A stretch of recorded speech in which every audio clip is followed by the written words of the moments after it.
Well, I started from school when I was at Tarrant Senior School. That was where I first started my first group.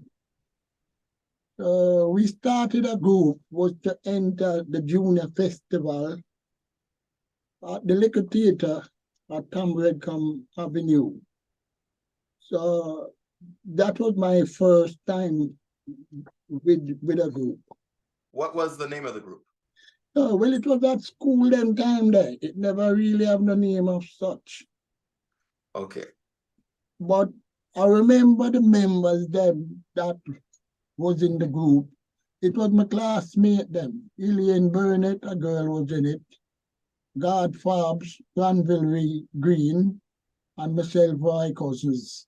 So we enter the junior festival at the Liquor Theatre was to see if we could enter the festival in Jamaica at the time.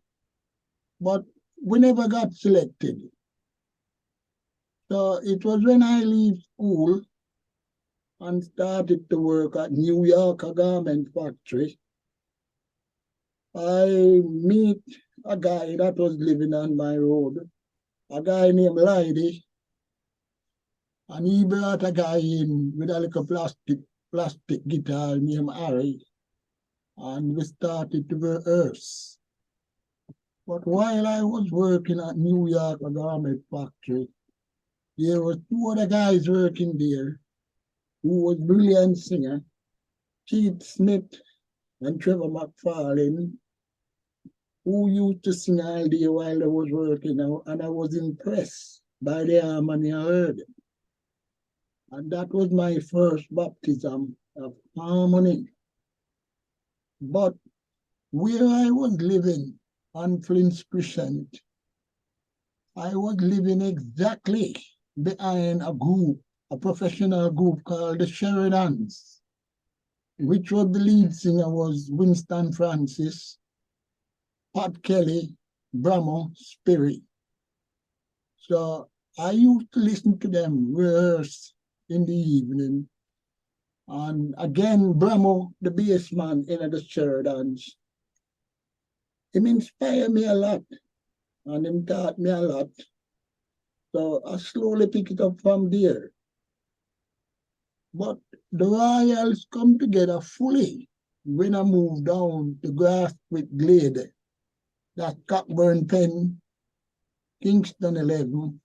We bring in now Trevor McFarlane, who was at New York, a garment factory with me. Harry came, who the guy who had that like a plastic guitar with me. And when Trevor came, he was living in Doheny Park.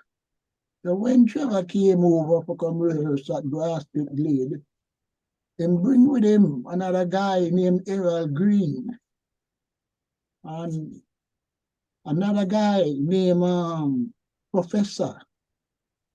You know, I don't know if you hear about Johnson, him name, the guy who formed the Tenors, Morris Johnson. It was five of us started to rehearse at Grasswick Glade, and the sixth man who came with them from Doheny Park, he came with he was a professional guitarist. So he used to rehearse the group at night. So the Royal become the only group in Cockburn Pen who did have a proper guitar. So all of the rest of group them in the area, like the Tartans, like the Robinson and all of them used to come up to my yard at night time, come rehearse because of this one guitar. But I didn't want five man in the group. So Morris Johnson leave the Royals and him went and him formed the Tenors. And unfortunately, he was a good singer. I would have liked him to stay with us. But him went and him did one tune for Studio One, Pressure and Slide. And just as that tune came out, him died in a car crash. We went to do audition now for Federal. The Tartans rehearsed with us. And they went down to Federal. did an audition, was selected, and the tune that they did, a tune named Dance All Night, it became a big hit on the dancehall circuit. And then it was our turn to go down to Federal, go to audition. And when we went down there, we were selected. And then on the day of the session, the same Tartans bring the pigeon gang and mash up the session. So Trevor McFarlane, who was singing with the Royal, he was so upset. He would never ever to sing again. Oh, So that was when we bring Keith Smith in as replacement. There was another two guy who used to come rehearse to the grassroots grade, Errol Wilson and Ivan Rennie. And at one time, I started singing with both of them, but them stab Ivan and kill him. So Errol Wilson now become the fourth man in the Royals. And we went down to Treasure Isle, did the audition, and we were selected, and we did two tunes. On the same session for the Paragons and the Melodians, the Treasure Isle. Them two tunes that wasn't forthcoming and released at the time. So we went up to Studio One to do an audition with Studio One.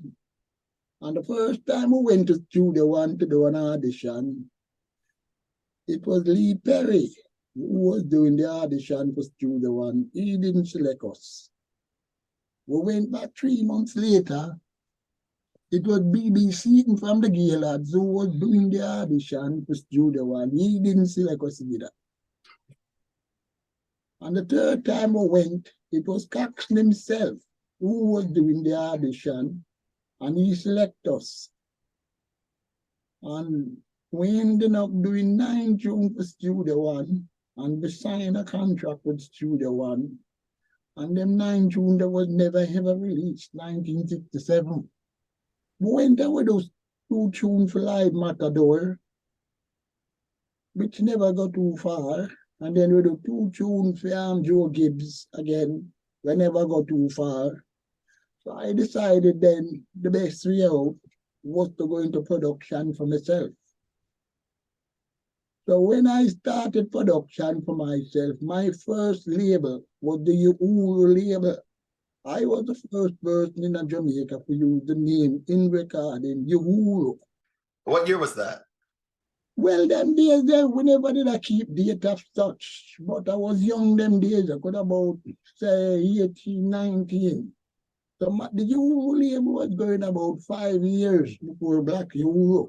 So that's how Black Uhuru get the name Uhuru. So I changed my name to Wambesi. But all of these African names I used to read a lot of Phantom comic. And it was in the Phantom comic them where I used to read, where I get names like Uhuru, Wambesi, and all them names that I used to use. So that's where the actual name come from. So Black Uhuru don't know where the name come from. When I tried to look for the label, the only one that I could find was a Pressure Sounds reissue that used the Uhuru label. If you look for a 7-inch, the first 7-inch pick up the pieces, you see, I recorded over pick up the pieces simply because Studio One never put out the one with them up. I normally never ever would have record back a tune where I record over. If I had known Studio One was being put out to pick up the pieces, I wouldn't record it over. So while I was working at the post office, I started my label. I only had 40 Jamaican dollars in my bank account. And that's where I started from, with the help of one of my co-workers, a guy named David Robinson. And if you look clearly on the internet, the first ever 7-inch that I put out, it's Uhuru, produced by Roy Cousins and David Robinson. What can you tell me about Junior Reid? Well, when I was living Waterhouse at Savage Road, I was the first person that recorded Don Carlos and Junior Reid at Tubby's, in Tubby's.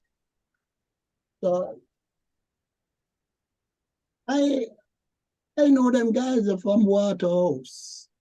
And then fast forward the clock to England. When I was making the first Don Carlos album, Junior Reid was also in England with Don Carlos at the time. So I started to record Junior Reid, Junior English, and the same session as Don Carlos at the same time. But I didn't get to finish the Junior Reid album because of argument. But we did finish the Don Carlos album under argument. But I will always lift my cap to Junior Reid. He must respect me. And he never disrespect me. So I will always give him credit for that. Were any of those recordings released as singles, or was it just shelved? Well, some of them came out as single.